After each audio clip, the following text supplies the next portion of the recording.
Halo semuanya, kembali lagi bersama saya Melanie Aulia dari Sekolah SMKN 4 Kota Bogor. Nah, pada video kali ini kita akan memulai modul baru yaitu modul MTCNA. Pembahasan pertama di modul MTCNA itu ada tentang router OS dan juga router board. Nah, submateri yang akan dipelajari pada video kali ini itu ada router OS dan router board, ada router OS features, router board name, router board type, dan juga arsitektur router board.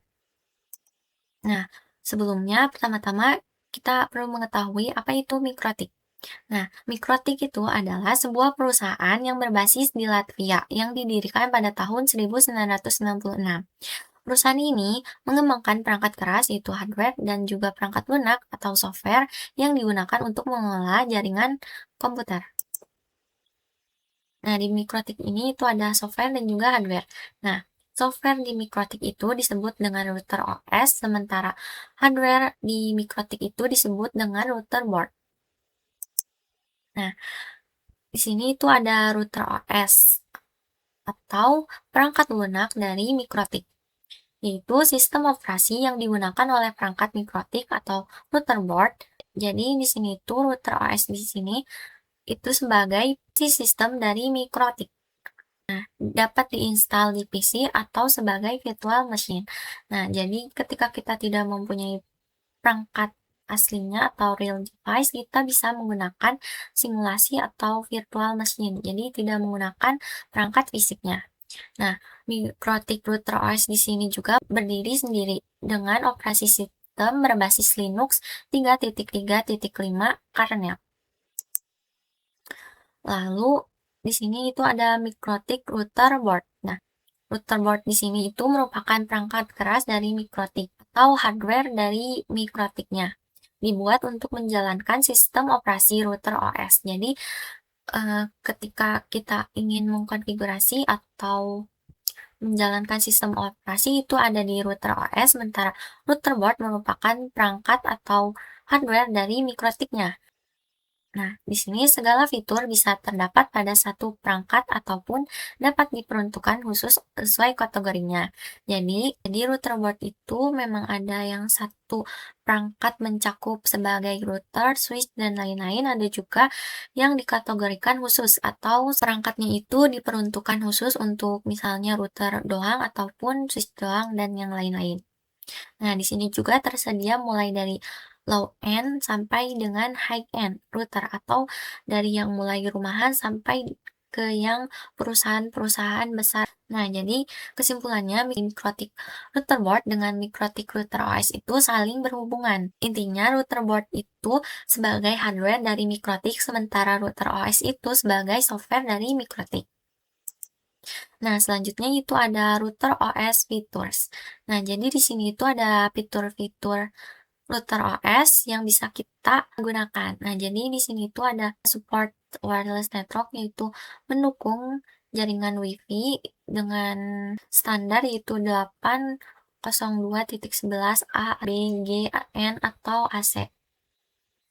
Nah, di sini juga sudah support routing, yaitu mengatur rute terbaik untuk mengirimkan data. Nah, di sini itu ada contohnya ada RIP, OSPF, BGP, dan yang lain-lain. Nah, selanjutnya itu ada firewall dan NAT, yaitu sebagai keamanan jaringan. Nah, di sini juga ada QoS atau bandwidth management, ada point-to-point tunneling. Nah, di sini contohnya PPTP dan lain-lain. Dan juga kita bisa user management atau bisa memanage DHCP, hotspot, dan lain-lain. Di sini juga ada tools yaitu bandwidth test, torch, mapping, dan lain-lain. Nah, sebenarnya di sini masih banyak fitur-fitur selain yang saya sebutkan. Nah, kalian bisa men-searchingnya di Google ataupun di media informasi lainnya. Lalu selanjutnya itu ada router board name. Router board name itu adalah pengkategorian nama pada perangkat router board Mikrotik berdasarkan 3 kategori. Nah, yang pertama itu ada tipe kategori 3 simbol name. Nah, di sini itu contohnya itu ada RB951. Nah, RB di sini itu merupakan singkatan dari router board, 9 itu merupakan seri atau kelas dari routernya, 5 itu merupakan jumlah port Ethernet, dan 1 itu merupakan jumlah slot mini VCI atau wireless-nya. Selanjutnya itu ada word atau pengkategorian nama berdasarkan kata. Nah, di sini itu bisa kita lihat contohnya, itu ada Omnic TIK, Growth, dan lain-lain di sini. Lalu selanjutnya yang terakhir itu ada exceptional naming atau nama yang disederhanakan dan disesuaikan dengan tahun pengembangannya. Dan biasanya Ethernetnya lebih dari 9 port. Contohnya di sini itu ada RB600, 800, 1000, dan lain-lain. Jadi exceptional naming itu merupakan pengkategorian nama yang disederhanakan dan disesuaikan berdasarkan tahun pengembangannya. Ya, portnya itu lebih dari 9. Nah, selanjutnya itu ada router board type atau kode lain pada router board. Nah, di sini itu ada contohnya. RB952UI bla bla bla. Nah, RB ini sebagai router board, 9 itu sebagai series atau 900 series, 5 itu sebagai Ethernetnya, 2 itu sebagai wireless, dan UI itu sebagai fitur board. Nah, di sini tuh tambahannya bisa fitur wireless atau kodenya, isi itu sebagai jenis casingnya. Nah, kalian juga bisa lihat di sini ada kode lain pada router boardnya. Di sini itu ada U sebagai port USB, A sebagai memorinya lebih tinggi dan level sesinya lebih tinggi. Jika ingin mempelajari lebih lanjut, kalian bisa screenshot bagian yang sebelah sini. Nah, selanjutnya itu ada arsitektur router board itu. Nah, arsitektur router board itu bisa diibaratkan sebagai prosesor. Nah, arsitektur router board dibedakan berdasarkan jenis dan kinerja prosesornya. Software atau OS untuk setiap arsitektur itu bisa berbeda. Nah, di sini juga ada contoh dari arsitektur router board sendiri yang kalian bisa baca di sini. Atau jika kalian ingin mempelajari lebih lanjut atau melihat arsitektur mikrotik lebih lengkap, itu bisa kalian cari di www.mikrotik.com atau bisa di-download.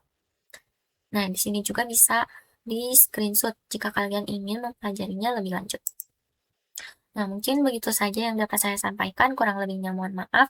Apabila ada perkataan yang salah ataupun kurang jelas, saya Melanie Aulia pamit undur diri, sampai jumpa pada video berikutnya. Bye-bye.